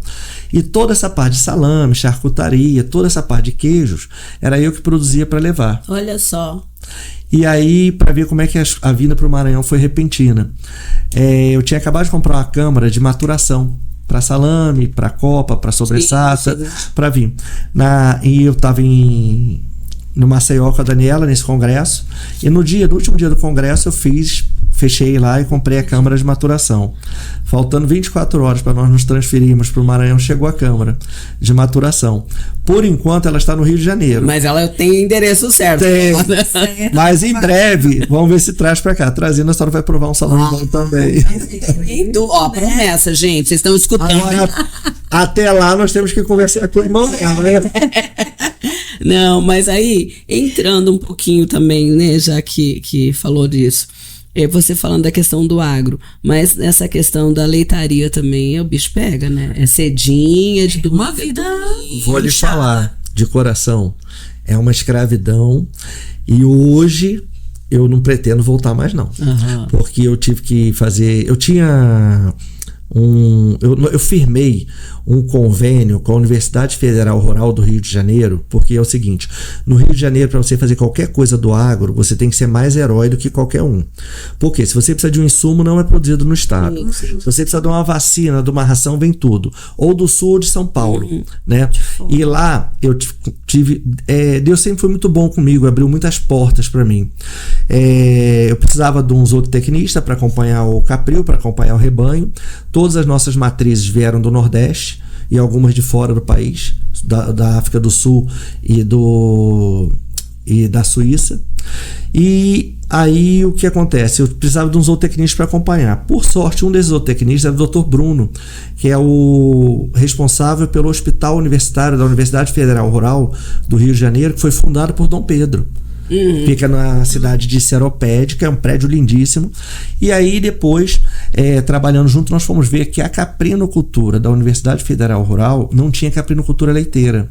Então eu firmei um convênio com a universidade e as aulas de caprinocultura leiteira eram dadas lá no Capril. Então era muito bom, e disso eu sinto muita falta, porque sempre tinham jovens. Sim, a juventude. Então vinha aquela juventude. Agora, uma coisa que tem que tirar o chapéu: 90% das turmas mulheres. Mulheres, moças, as 90% da turma moças, e tomando conta de tudo. Extremamente capacitadas. Então o que eu sinto muita falta desse período lá da caprinocultura leiteira era esse contato com essa juventude, porque nós vamos nos renovando. Sim. Agora, em contrapartida, trabalhar com leite é muito complicado. Na parte financeira era boa, por quê? Porque era um tipo de produto diferenciado. Porque ele é muito mais nobre, né? Ele é muito mais nobre. Nós produzíamos lá o queijo caprino romano, que é uma receita que nós trouxemos da Itália, que é da família. Então só nós tínhamos esse produto, não tínhamos estoque. O que produzíamos era vendido, entendeu? Agora, que é uma prisão, é uma prisão de porta aberta, porque é o seguinte: você tem que ordenhar, fez ordenha, teve o produto, você vai ter que produzir. E não interessa qual dia, são 365 dias por ano. Aqui eu me desfiz de parte do rebanho, a outra parte eu fiz doação dos principais reprodutores para a universidade, e aqui eu não pretendo mexer com leite, não. Mas o caprino vem. O caprino vem. A questão do leite, por exemplo, assim, dos queijos, né? Essa parte de queijos, que é uma paixão, e os cortes de de caprino são maravilhosos. São maravilhosos. Mas eu lhe digo que é melhor ainda o de ovino, porque a carne do ovino, ela é mais suculenta. A carne do caprino é uma Muito carne mais mais seca. firme. Aí você tem que conhecer um amigo nosso chamado Samir Nicolau, que ele vai lhe falar sobre essa questão do caprino para lembra que ele tem uma entrevista com a gente falando pro corte, pro consumo. Porque o caprino do corte, o ideal é que não seja o caprino de leite. Ele tem que é o boer. O boer é o de corte. O que nós trabalhávamos lá para leite era a raça Sani, Parda Alpina e Alpina Britânica. Essas não servem para corte. Agora o boer é muito bom, mas melhor ainda se você fizer com uma santenês ou um doppler aí, que já é o aqui da região. que já é o ovino. Aqui E na hoje o região que nós estamos preconizando é o seguinte: o reprodutor, o macho ser Doppler e a fêmea santenês, que a cruza fica espetacular. Perfeito. A carne é. Breve a gente está tentando, porque não adianta, você se vicia, né? Não, eu tô só escutando ele falar que vai mexer com leitaria, daí você pensa assim, Que ele não vai mexer. que ele não Não, leitaria não. leitaria não. Mas com Corte. agora a gente ficar parado sem ter um problema não dá, né? Com ovino. Mas um queijinho vai fazer na A gente sempre tem que fazer. Ah. Já faço, a gente já compra leite aqui e já faz. Quando nós chegamos aqui, tínhamos uns 5 meses. Aí eu falei, o jeito é a gente pegar e começar a procurar uma chácara. Então fomos procuramos até que encontramos um. E aí a Daniela na época virou para mim e falou, cara, você acha que tá na hora? A gente acabou de chegar, a gente ainda tá se estabelecendo. Não, vamos por aqui sim, vamos por aqui. Por quê? No momento que você compra a chácara, você já bota mais uma raizinha, né? Aí, não dá pra retornar, né? Aí passou uma semana, uns 15 dias, ela falou, não adianta, né? Se você não tiver um problema pra resolver, não é você. Você não consegue viver mais, né? Só em solução. Não, mas eu queria pra gente até falou sobre problema, eu lembrei aqui que uma coisa que a gente não falou, e aí a gente vai voltar para ortopedia. Sim. Dentro da questão da ortopedia, você tinha falado inclusive dos casos em que poderia ter cirurgia.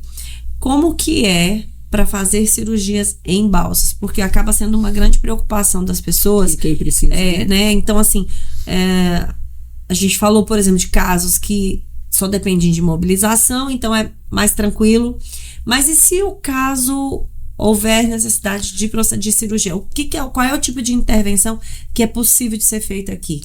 Hoje, a parte de trauma, a parte de acidente, a maior parte, 90%, é feito no HBU, Hospital Balsa Urgente, pela rede pública.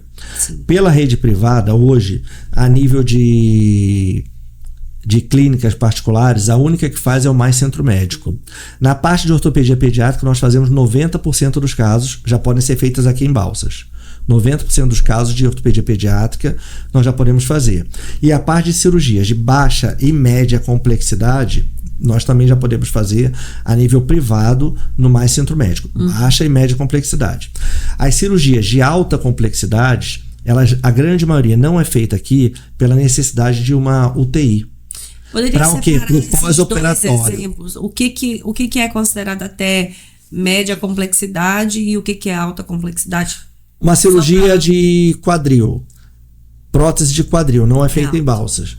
Tem que ser feita. Por quê? Tem que ser feita fora. Porque é um paciente que a grande maioria, quando vai fazer esse tipo de cirurgia, ou é trauma, que caiu, teve um acidente, ou é um paciente que é idoso. E o aconselhável é que no pós-operatório desse paciente, ele faça o pós-operatório a nível de uma UTI, uma unidade de tratamento intensivo. Uma ideia errada é achar que a UTI é para o paciente morredor. O paciente está muito mal, vai estar quase morrendo, ele tem que ir para... Não. Ele também vai para lá. A UTI é uma unidade de tratamento intensivo, onde o paciente vai ser melhor assistido e ele é monitorado 24 horas para a recuperação plena dele. Então, uma grande gama de cirurgias grandes não podem ser feitas aqui devido a essa carência de leito de pós-operatório a nível de recuperação, a nível UTI. Né? Então, seria cirurgia total de quadril, uma prótese de quadril, prótese de joelho, que são cirurgias grandes que podem ter a necessidade desse cuidado especializado no segundo tempo, no pós-operatório. Né? Agora, a cirurgia de baixa e média complexidade seria fraturas menores e acidentes que geram fraturas mais localizadas, a gente consegue resolver já aqui. Maravilha. Porque eu acho que acaba sendo uma grande dúvida da maioria das pessoas, né? Porque quando a gente fala de intervenção cirúrgica, as pessoas já pensam assim, não precisa de UTI? Então, assim, não é todos os casos que vai precisar de UTI. Não vai precisar. Se for uma cirurgia de pequena e média complexidade, o paciente não precisa de uma UTI. Agora vamos supor, uma senhora de 80 anos caiu em casa, fez uma fratura de colo de fêmur. A fratura do fêmur, a osteossíntese de fêmur, é uma cirurgia grande. E ocorre um grande sangramento durante a cirurgia e não tem como você prevenir todo aquele sangramento. Então, essas primeiras 24, 48 horas, 72 horas, o ideal é que tenha uma unidade de tratamento intensivo para que ela possa participar ali, tá ali para, no caso de alguma intercorrência, que pode acontecer, várias intercorrências, e a cirurgia ortopédica, a principal intercorrência dela seria a embolia gordurosa. O que é a embolia gordurosa? É o seguinte, quando você é a mesma coisa, praticamente a mesma coisa, só que no osso o risco de você fazer uma embolia gordurosa é muito grande, porque quando você mexe dentro do osso tem o que chamam de tutano, e aquilo ali pode pegar e pode fazer uma embolia, que é simplesmente tampar uma artéria, e aí é extremamente grave, não consegue prever e não consegue evitar.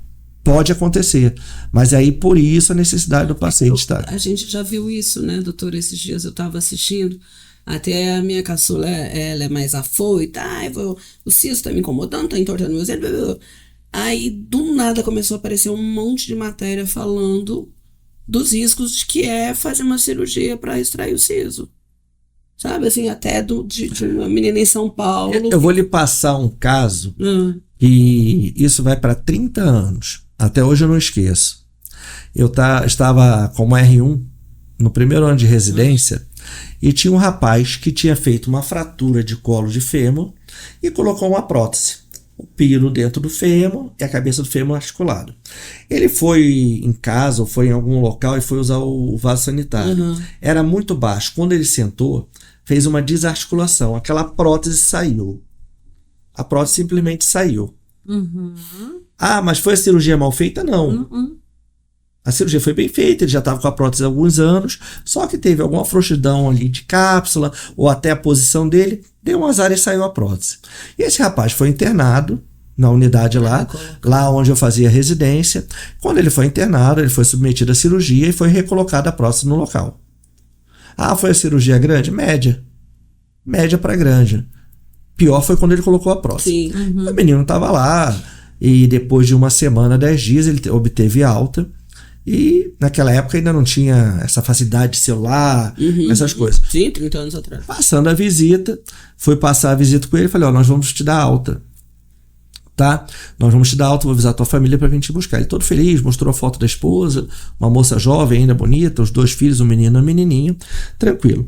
E essa enfermeira foi lá, fez a barba do rapaz e foi ajudar ele a levantar para ele tomar o banho. Quando ele levantou, ele fez uma embolia e morreu na hora. Na hora. Aí você vai falar, mas não podia ser evitado. Não podia ser evitado. Não tem como prevenir. Isso tem 30 anos. E aí foi para necrópsia, embolia gordurosa. Depois de 10 dias. Já tinha feito fisioterapia, já tinha feito todo o tratamento, só que foi o seguinte, quando ele se mobilizou foi. É comum? Não é comum, mas pode acontecer. Agora, você imagina a situação, quando a esposa chegou para buscar o esposo, você fazer essa explicação. Então é o seguinte, procedimento, desde a extração de um dente ciso até um procedimento grande de uma artroplastia, é o mesmo risco. E as intercorrências acontecem. Uma coisa muito grave hoje é que pela facilidade de você ter acesso pela internet, pelos meios de comunicação, a como ocorrem os procedimentos, é o julgamento prematuro. Sim. Porque é o seguinte, o risco grande, qualquer procedimento médico, ele corre o risco de ter alguma intercorrência.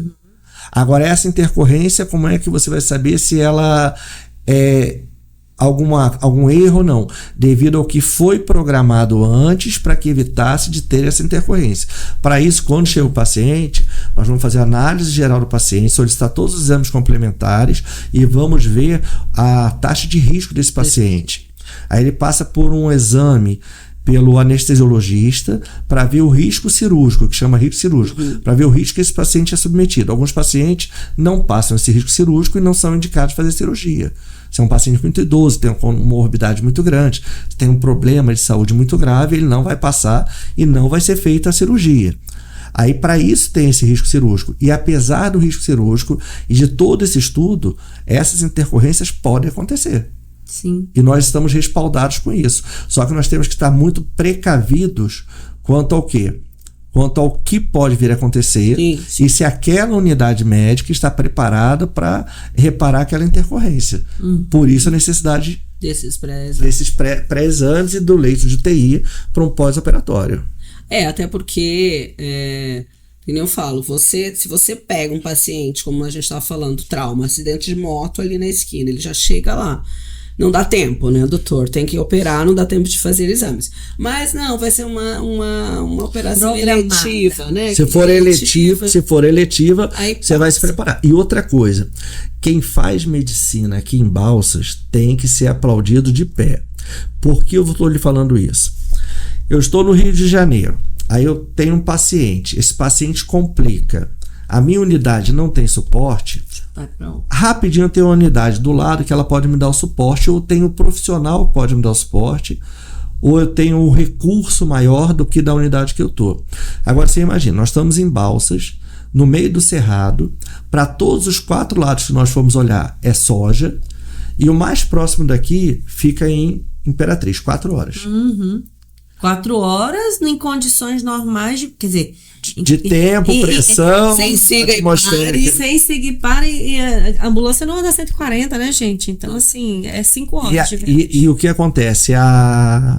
O avião às vezes não pode também, que às vezes nem pode ser. E também a gente não pode improvisar. Então eu vou te falar. A classe médica aqui em Balsas tem que ser muito valorizada, porque eles são extremamente corajosos. Verdade. E reforço o que falei antes. A equipe que está hoje no Hospital Balsas Urgente, que atua, como também no Hospital Regional, tem que ser valorizado pelo seguinte, porque é uma forma de trabalho ímpar. Tem coisas que são feitas aqui e que tem êxito, tem sucesso, graças à boa qualidade desses profissionais. E algumas intercorrências que às vezes acontecem é porque teriam que acontecer mesmo.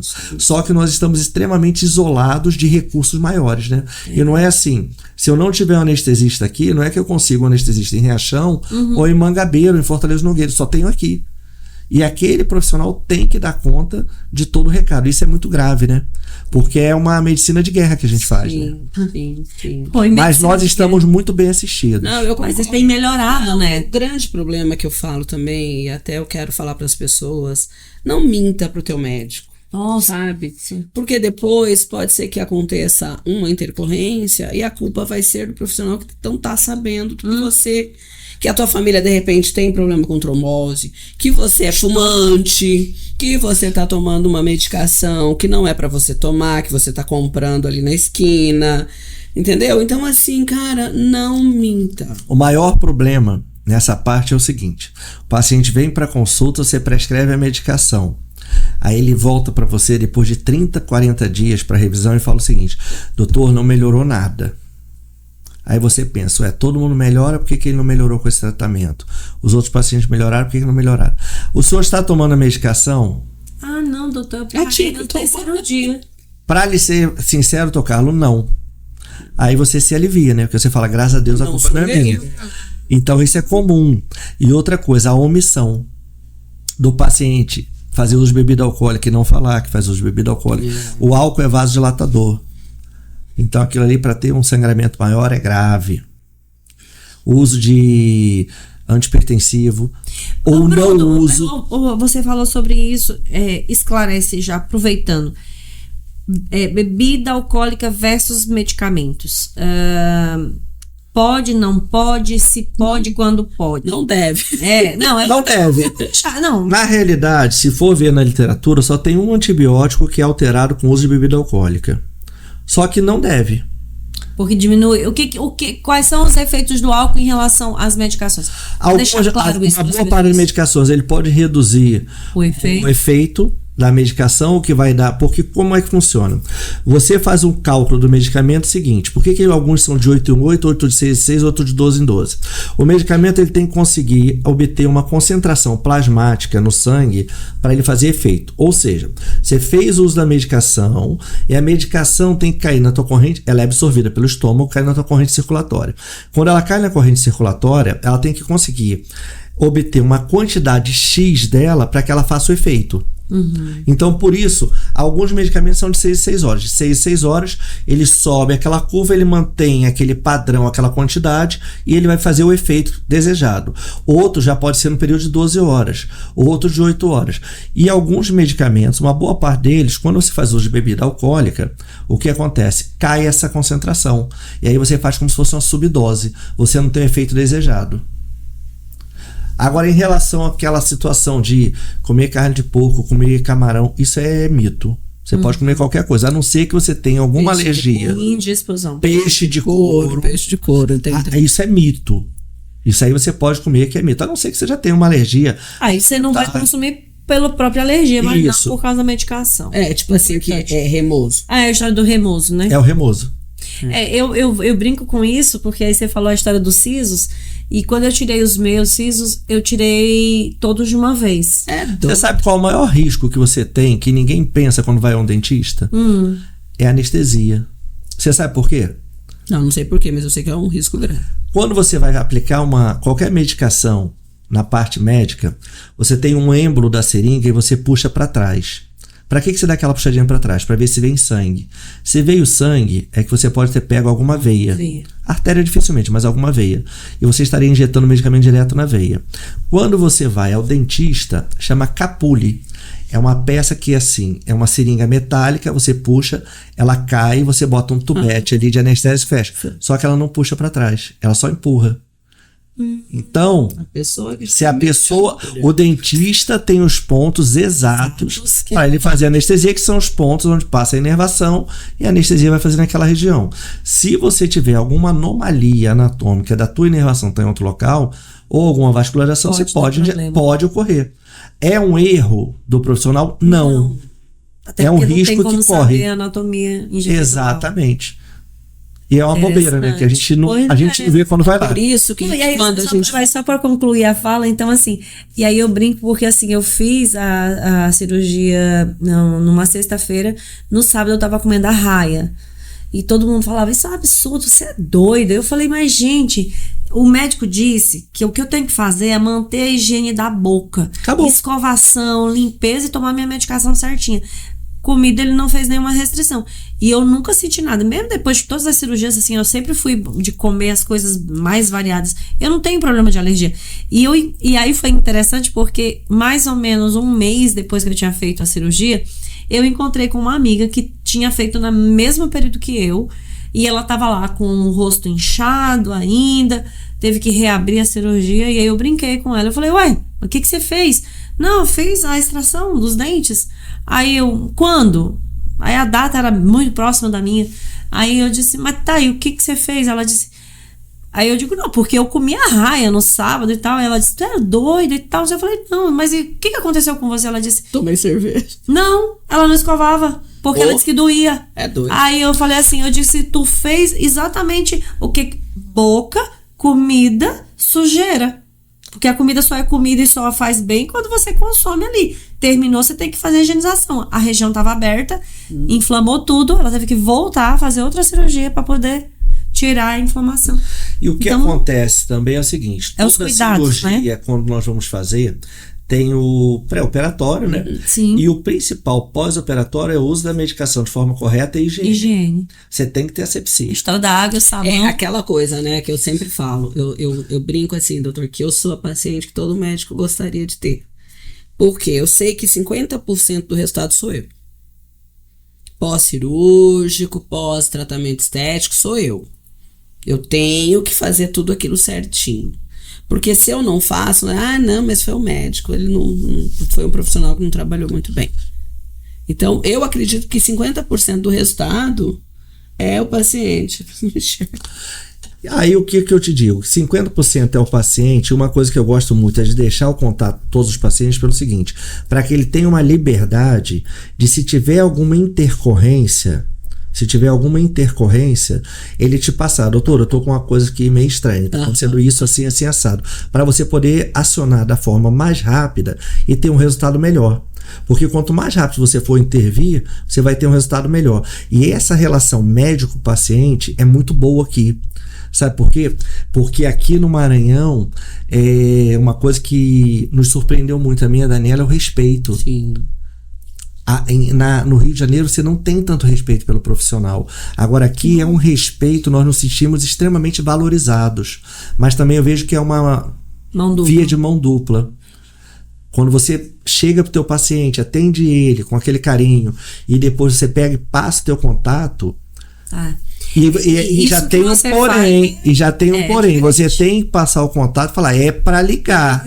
Senão não liga. Porque já teve caso que falou o seguinte: ai, doutor, eu tava mais ou menos, mas eu fiquei com não é vergonha. Agora é engraçado essas senhorinhas do interior. Essa mesmo que não ligam. A senhora vai me ligar se tiver alguma intercorrência. Se não tiver alguma intercorrência, algum problema, a senhora vai me ligar para dizer que a senhora está bem. Mas elas pegam e ligam: doutor Carlos, bem que o senhor falou, tô melhor, tô assim. Aí você já passou a ser amigo. Aí quando volta a consulta, vem aquele presente. É galinha caipira, é ovo. É a galinha caipira, o ovo caipira. Ai, que delícia. Entendeu? É a farinha feita em casa. E aí isso é o que dá aquele acalento pra gente, desse carinho que na capital você não tem. E o povo do sertão é um povo bom.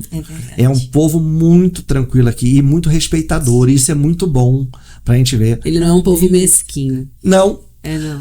Uma vez eu fui atender em Fortaleza do Nogueira, atendia na clínica da Carla lá. Assim que nós chegamos, nós atendemos muito no sertão. Então foi a primeira vez. Então eu ia Balsas, Fortaleza do Nogueira. De Fortaleza do Nogueira eu ia para São Pedro dos Crentes. Depois voltava para Balsas. Aí quando nós acabamos de fazer o atendimento, a Carla, que era dona da clínica, é filha do seu Antônio, dentista, e da dona Antônia dos tecidos lá. Aí falou: doutor Carlos, o senhor come de tudo? Eu falei: como? Eu tô arrumando minha bolsa. Comida é comida. Pra ir embora. Eu falei: como? Mas o senhor tem alguma coisa que o senhor não gosta? Eu falei: não, eu como de tudo. Então tá bom, vamos lá almoçar na casa da mamãe. Aí eu olhei pra Daniela e falei: como é que é, Carla? Não, aqui do lado, vamos almoçar na casa da minha mãe. Eu falei: você tá louca que eu vou lá pra almoçar na casa da sua mãe? Primeira vez que eu venho atender na clínica, eu não conheço sua mãe, não. De forma nenhuma, a gente come alguma coisa na rua e vamos pra São Pedro dos Crentes. Doutor Carlos, se o senhor não for, vai ser a maior desfeita que o senhor vai fazer. Menina, quando nós entramos na casa da dona Antônia, tinha uma mesa, mas era um banquete. Era carne de ovelha, era carne de gado, e tinha lá as coisas daqui da região, uma sobremesa que ela fazia com leite também, que eles tinham leite, tipo um doce de leite. E quando ainda saí com era época de verão, com uma caixa de gelo de polpa, com uns 8 ou 10 sacos de polpa. A partir do final daquele almoço eu já era amigo da dona Antônia e do seu Antônio, e somos amigos até hoje. Então é uma coisa assim, o sertanejo ele te acolhe com o coração puro sem saber quem você era. Verdade. E é uma coisa que você não vê fora daqui. É a história de tomar o café, né? Presença. E é um povo que tem uma história de vida muito bonita pra te contar. É verdade. Eu gosto de parar pra conversar e querer saber, e eles gostam muito. Agora, as pessoas que estão fora de Balsas, elas não conseguem entender por que a gente gosta tanto de Balsas. Só vivenciando isso, né? As senhoras já estão aqui há alguns anos. Se vêm fora daqui? Não. As minhas filhas já falaram, né? Ai, quando vocês ficarem velhos, digo, mais velhos, né? Porque velhos a gente já tá. Aí pra Goiânia. Aí vamos pra Goiânia. Aí eu olho pra cara delas, não, porque a vida de vocês é lá. Se a gente tiver, a preocupação vai ser pra cima de nós. Então a gente já decidiu que vai ficar velho aqui mesmo. E tá tudo bom. Assim. Há pouco tempo atrás, a Daniela foi fazer um simpósio em Imperatriz. E aí os meninos não tinham com quem ficar, que só somos nós mesmos, né? Então eu saí daqui, fui para um hotel, chegamos lá já à noite, saímos para jantar, levei os meninos e fiquei no hotel. Ela foi fazer o simpósio, era só a parte da manhã. Quando chegou na hora do almoço, ela falou: ei, Carlos, já terminei. Vamos aonde agora? Eu falei: para casa. Ela falou: mas não é possível, você vê a Imperatriz, você não vai dar... Não, é muito trânsito. Quer dizer, nesse 1 ano e pouco, a gente já está acostumado com a tranquilidade daqui, já sente falta. Quando sai, eu sinto falta. Quando sai daqui, a gente já sente falta. As pessoas não Que é a entendem. grande diferença. Né? Doutor Carlos, quase 2 horas de papo. E foi rapidinho, né? Passa rápido. Porque o papo é bom. gostoso. A gente falou de doenças, a gente falou de Coisa ortopedia, leve. a gente falou de criações, a gente falou de leite, a gente falou de tanta coisa gostosa, salame. E o melhor. O salame nós falamos, mas temos que provar. Não, esse negócio é só fala, não é gravada e o trem. Tem que dar um jeito. E dar um assim, jeito é essa cidade que conecta pessoas maravilhosas, né? Eu sempre digo isso. Balsas me deu as melhores coisas da minha vida. Ela me deu meu marido, me deu minhas 2 filhas e amigos que moram no meu coração e que conhecem a minha história de cabo a rabo. Então, assim, é um caso de amor muito grande que eu tenho por essa cidade. E vai chegando pessoas cada vez melhores, né? Graças a Deus, ela é abençoada por trazer gente Bons boa pra cá, né? profissionais. Então, doutor Carlos, assim, deixar com você as suas considerações, onde é que você atende, já falou onde atende, mas dá esse chamamento, né? Bem, antes de mais nada, eu queria agradecer muito aqui a Balsas, a todos que abriram as portas quando nós chegamos aqui. E não foi fácil, nenhum início é fácil. Então eu queria agradecer muito ao pessoal da Prontomed, que nos abriu as portas, foram um dos primeiros, Dr. Wasco, Yama, Luciano Macedo, a doutora Bruna, e que abriram as portas do Mais Centro Médico, e agradecer principalmente a essa população, que é a nossa população que é tão heterogênea, mas que hoje nós consideramos a nossa família, e principalmente a todos aqueles que nos momentos mais frágeis da gente, nos momentos iniciais aqui, sempre deram aquele apoio que nós íamos para frente, que vai dar certo, que é por aí mesmo, e agradecer essa população geral que nós atendemos. E eu atendo no Mais Centro Médico todos os dias de segunda a sexta, e eventualmente quando tem algum paciente na Prontomed também, atendo ortopedia geral, todas as idades, com especialidade também em ortopedia pediátrica, e qualquer necessidade nós estamos aí. Gostaria muito de agradecer a vocês por esse bate-papo, foi maravilhoso. Eu tive o prazer de lhe conhecer atendendo seu irmão, e não tinha nem ideia do programa. Aí depois Daniela veio, e hoje eu já me considero amigo do seu pai, que na última visita que seu irmão foi, teve com seu pai, uma pessoa maravilhosa, extremamente atualizado, Gosta de bom de conversa. É bom de papo. Muito bom de conversa. E nós estamos aí para o que precisar. E agradecendo essa acolhida que nós tivemos aqui em Balsas, que nós não pretendemos sair daqui para mais nada. Nossa, que agradecemos. Acho que a cidade toda agradece, né? Com certeza. Ai, olha, doutor Carlos Tripodi, foi um prazer ter você aqui com a gente. Foi meu. Muito obrigada. É isso, gente. Então, mais um Chama na Botina que chega ao final. E você já sabe, mas não custa te lembrar, você pode ver, reprisar, acompanhar não só esse programa, mas qualquer um dos nossos programas nas nossas redes sociais. Então, segue a gente, @Rede Agro Mulher Mais. Você pode encontrar, né, e acompanhar não só esse vídeo, né, mas assim, todos os nossos vídeos estão disponíveis no YouTube e no Spotify. Então, baixa lá e acompanha, Chama na Botina. Até o próximo. Se Deus quiser. Até o próximo. Tchau, tchau.